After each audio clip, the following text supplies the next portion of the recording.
టికెట్ల రేట్లు ఉండాలి, ఇష్టం వచ్చినట్టు పెంచుకోవడానికి కుదరదని ఈవెన్ ప్రభుత్వం ఇచ్చినటువంటి ఉత్తర్వులను కూడా కొట్టేసినట్లుగా తెలుస్తుంది. రవిచంద్ర మనతో కొనసాగుతున్నారు. రవిచంద్రతో మనం మాట్లాడదాం, మా ప్రతినిధి రవిచంద్ర. సో ఇప్పుడు మనం మాట్లాడాం, అడ్వకేట్తో మనం మాట్లాడాం. ఇది సామాన్య ప్రజలందరికీ ఉపయోగపడేలా ఇలాంటి ఒక నిర్ణయం తీసుకున్నాం. చట్టానికి వ్యతిరేకంగా తీసుకున్నటువంటి అమలు చేస్తున్నటువంటి విధానం కాబట్టి దీని మీద మేము కోర్టుకు వెళ్ళాం, కోర్టు చెప్పింది అంటున్నారు. సో ఎలాంటి ఎఫెక్ట్ ఉండే అవకాశం ఉందంటారు? ఇప్పటికే వేలకు వేలు పెట్టి టికెట్లు కొన్న వాళ్ళు ఉన్నారు కదా. నందు, ఈ రోజు తెలంగాణ హైకోర్టు తీసుకున్న నిర్ణయం అయితే హర్షించదగింది. నిజంగా 800 రూపాయలు సినిమా టికెట్ అనేది చాలా భారంగానే చెప్పాలి. ఒక మిడిల్ క్లాస్ ఫ్యామిలీ థియేటర్కి వెళ్ళాలంటే ఎంత ఖర్చు అవుతుందో ఒకసారి ఊహించుకోవచ్చు. అలాంటిది అసలు టికెట్ రేట్ల పెంపు విషయంలో ఒక కమిటీ వేసి ఏ సెంటర్స్ లో ఏ తరగతి ఎంత టికెట్ ప్రైస్ ఉండాలనేది ఒక నిర్ణయం వచ్చి గైడ్ లైన్స్ వచ్చిన తర్వాత మళ్ళా చట్ట విరుద్ధంగా ఇలాంటి స్పెషల్ షోస్ కి టికెట్ రేట్లు చాలా మంది వాపోయారు. ఇప్పుడు అడ్వకేట్ మల్లేష్ గారు దానిపై ఒక పిటిషన్ వేయటం, తెలంగాణ హైకోర్టు కూడా సానుకూలంగా స్పందించినట్లుగా తెలుస్తోంది. ఇది నిజంగా తెలంగాణ హైకోర్టు కనుక ఈ ప్రీమియర్ షోలకి టికెట్ రేట్లు 800 పెట్టడాన్ని కనుక చట్ట విరుద్ధమని తీర్పు ఇచ్చినట్లయితే అది ఖచ్చితంగా సామాన్యుల విజయంగానే చెప్పుకోవాలి. ఎందుకంటే యంగ్స్టర్స్ ప్రీమియర్ షోస్కి వచ్చే వాళ్ళందరూ కూడా జనరల్ గా అభిమానులు ఉంటారు, యంగ్స్టర్స్ ఉంటారు. వాళ్ళందరూ కూడా 800 రూపాయలు 1000 రూపాయలు పెట్టుకొని, అలాగే బ్లాక్ లో కూడా ఈ సినిమా టికెట్ రేట్లు ప్రీమియర్ షో టికెట్ రేట్లు వేలకు వేలు పెట్టి అమ్ముతున్నట్లుగా కొన్ని థియేటర్స్ వాళ్ళు మనకి కంప్లైంట్స్ అయితే ఉన్నాయి. సో ఈ నేపథ్యంలో తెలంగాణ హైకోర్టు తీసుకున్న నిర్ణయాన్ని ఖచ్చితంగా స్వాగతించాల్సిన అవసరం అయితే ఉంది. కానీ ఓజీ యూనిట్ కు మాత్రం, అలాగే డిస్ట్రిబ్యూటర్స్ కి మాత్రం ఇది ఒక సెట్ బ్యాక్ గానే చెప్పాలి. ఖచ్చితంగా ఓజీకి అడుగడుగున అడ్డంకులు ఎదురవుతూనే ఉన్నాయని చెప్పుకోవచ్చు. నార్త్ అమెరికాలో నిన్న కొన్ని థియేటర్స్ వాళ్ళు ఈ సినిమాను మేము స్క్రీన్ చేయటం లేదు అంటూ కూడా ప్రకటించడం జరిగింది. ఇలాంటి అనైతిక కలెక్షన్లు సృష్టించమని మా మీద ఒత్తిడి చేస్తున్నారు కాబట్టి ఖచ్చితంగా మేము అలాంటి పని చేయము, ఇలాంటి వాళ్ళని మేము ప్రోత్సహించము, ఈ సినిమాని మేము స్క్రీన్ చేయటం లేదు అంటూ కూడా యార్క్ సినిమాస్ వాళ్ళు ప్రకటన చేయడం జరిగింది. సో ఇప్పుడు ప్రభుత్వం నిర్ణయాన్ని తెలంగాణ హైకోర్టు తప్పుపట్టిన నేపథ్యంలో ఖచ్చితంగా ఇప్పుడు కొనుక్కున్న ప్రేక్షకులు ఎవరైతే ఉన్నారో టికెట్స్ కొన్న వాళ్ళందరికీ కూడా ఎక్సెస్ అమౌంట్ ఏదైతే కలెక్ట్ చేశారో వాటిని రీఫండ్ చేయాల్సిన అవసరం అయితే థియేటర్స్ ఈ రోజు రాత్రికి ఉన్నటువంటి షోస్ విషయంలో ఏం జరగబోతుంది అంటారు? ఇప్పటికే వేలకు వేలు పెట్టి కొనుక్కున్న వాళ్ళు ఉన్నారు కదా టికెట్స్.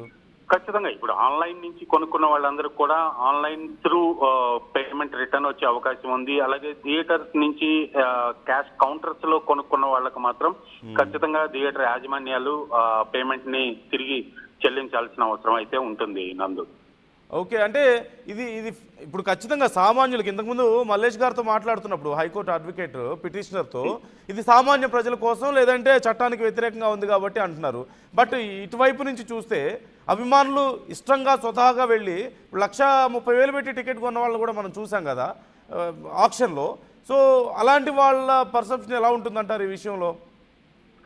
అలాంటి వాళ్ళని కన్సిడర్ చేయాల్సిన అవసరం లేదనేది కూడా మనం ఆలోచించాలి నందు. ఎందుకంటే అలాంటి వాళ్ళు లక్షల్లో ఒకరో ఇద్దరు ఉంటారు. వాళ్ళు పవన్ కళ్యాణ్ మీద అభిమానంతో సినిమా టికెట్ రూపేణా కావచ్చు లేదా ఏదైనా సహాయ రూపేణా వాళ్ళు అధిక మొత్తంలో డబ్బులు చెల్లించే అవకాశం ఉంటుంది. వాళ్ళకి ఫీజిబిలిటీ ఉంది. వాళ్ళు పవన్ కళ్యాణ్ దగ్గర గుర్తింపు కోసమో లేదా వాళ్ళ లోకల్ ఏరియాలో కావచ్చు, జనబాహుళ్యంలో కావచ్చు, జనసేనలో కావచ్చు, ఇలాంటి గుర్తింపు కోరుకునే వాళ్ళు ఇలాంటి చర్యలకు పాల్పడే అవకాశం ఉంది. బట్ టికెట్ రేట్లు ఇంత ఎక్కువ మొత్తంలో పెంచడం అనేది మాత్రం తప్పు అనేది దాదాపుగా 100కి 99 మంది ఫీల్ అయ్యే అంశం నాకు.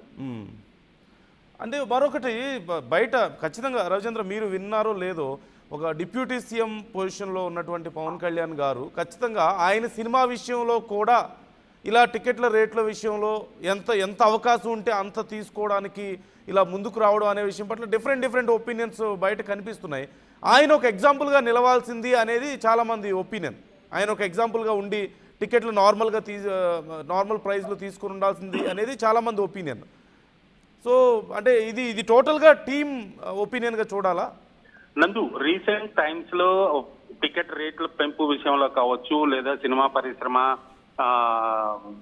స్ట్రైక్ విషయంలో కావచ్చు, ఇండస్ట్రీలో ఇష్యూల విషయంలో పవన్ కళ్యాణ్ ఆఫీస్ నుంచి, డిప్యూటీ సీఎం ఆఫీస్ నుంచి ప్రకటన రావడం అయితే జరిగింది. థియేటర్స్ వాళ్ళు మెయింటెనెన్స్ సరిగా చేయటం లేదు, అలాగే క్యాంటీన్ లో ప్రైసెస్ ఎక్కువ ఉంటున్నాయి, వాటర్ బాటిల్ ఎక్కువ ఉంటుంది, కూల్ డ్రింక్స్ ఎక్కువ ఉంటున్నాయి, పాప్కార్న్ ఎక్కువ ఉంటుంది, వాటన్నిటిని కూడా నియంత్రణ చేయాలి. అలాగే టాయిలెట్స్ సరిగా ఉండట్లేదు, డ్రింకింగ్ వాటర్ ఫెసిలిటీ ఉండట్లేదు. ఇలాంటి కామెంట్స్, కంప్లైంట్స్ అన్ని డిప్యూటీ సీఎం ఆఫీస్ నుంచి వచ్చిన నేపథ్యంలో అలాంటి డిప్యూటీ సీఎం నటించిన సినిమా విడుదల విషయంలో ఈ 1000 రూపాయలు ఆంధ్రప్రదేశ్ ప్రభుత్వం ప్రీమియర్ షోకి టికెట్ ప్రైస్ గా పెట్టడాన్ని, అలాగే తెలంగాణ ప్రభుత్వం 800 రూపాయలు ప్రీమియర్ షోకి టికెట్ ప్రైస్ గా పెట్టడాన్ని మాత్రం ఖచ్చితంగా అందరూ సోషల్ మీడియా వేదికగా చాలా విమర్శలు అయితే వస్తున్నాయి. అందరికీ ఆదర్శంగా నిలవాల్సిన వ్యక్తి, అందరికీ సూచనలు, గైడెన్స్ ఇచ్చే వ్యక్తి ఇలాంటి టికెట్ ప్రైస్ పెట్టడాన్ని ఎలా సమర్థిస్తున్నారు? ఆయన నోటీస్ కు వెళ్ళినప్పుడు ఖచ్చితంగా ఆ ప్రొడ్యూసర్నో డిస్ట్రిబ్యూటర్నో నో ఇది తప్పు అని చెప్పి ఆపాల్సిన వ్యక్తి ఆపలేదు అంటే ఖచ్చితంగా ఇది పవన్ కళ్యాణ్ కి తెలిసే జరిగింది అనేది ఇండస్ట్రీలో చాలా మంది అనుకునే మాట. అంటే ఈ బెనిఫిట్ షోల విషయంలో క్లారిటీ ఏంటి అసలు ఎగ్జాక్ట్గా? అంటే షోస్ ఉంటాయి కానీ రేట్లు నార్మల్గా ఉండబోతున్నాయనా? And premiere shows and benefit shows both ఇలాగే ఉండబోతున్నాయి. షోస్ అయితే ఉండబోతున్నాయి, బట్ ప్రైజులు మాత్రం చేంజ్ అవుతాయి, అంతే కదా? తెలంగాణ ప్రభుత్వం అయితే స్పెషల్ షో అంటూ ఇవ్వలేదు. ప్రతిరోజు కూడా థియేటర్స్ లో జరిగే 4 షోల్లో 4వ ఆట ఏదైతే ఉందో దాన్ని ఈ సినిమా ప్రదర్శించుకోవటానికి ఆ షోకి 800 రూపాయల టికెట్ అమ్ముకోవటానికి అవకాశం ఇస్తూ జీవో ఇవ్వటం అయితే జరిగింది. సో ఇప్పుడు ఆ 800 రూపాయల ప్రైస్ ని హైకోర్టు తప్పుపట్టింది. అలాగే ఆంధ్రప్రదేశ్ ప్రభుత్వం అయితే మిడ్-నైట్ 1 o'clock కి స్పెషల్ షో పర్మిషన్ ఇచ్చింది. ఓకే. అలాగే ముందు రోజు ఇక్కడ తెలంగాణ ప్రభుత్వం ఇచ్చినట్లుగానే ముందు రోజు 4వ ఆట ఏదైతే ఉందో అది కూడా స్క్రీన్ చేసుకోవడానికి మరలా ఇంకొక సపరేట్ జీవో ఇష్యూ చేయడం జరిగింది. సో అక్కడ ఒక పవన్ కళ్యాణ్ డిప్యూటీ సీఎం గా ఉండటం ఆ సినిమాకి ఒక డబుల్ బెనిఫిట్ వచ్చిందనే చెప్పుకోవాలి. 2 ఎక్స్ట్రా షోస్ ఆ సినిమాకి లభించాయి. తెలంగాణ ప్రభుత్వం మాత్రం ఏదైతే సాధారణంగా రోజు జరిగే 4వ ఆటల్లో 4వ ఆటను మాత్రం ఈ సినిమా ప్రదర్శించుకోవటానికి అవకాశం ఇచ్చింది.